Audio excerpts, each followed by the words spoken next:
Just got a question on my video for this West Elm table and chairs. How is it holding up? It is holding up beautifully. So it needs to be dusted, but it is looking great. We do use placemats or a tablecloth when we use it. The chairs are so comfortable. Yes, the back is a little bit lower, but I don't mind it. I think that it's comfortable just the way that it is designed. And I love that they sort of tuck in there. I just love that. It looks super sleek.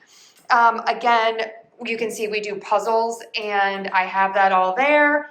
And even with using this, it is still looking great. So West Elm for the win. Also, these tables are from West Elm as well.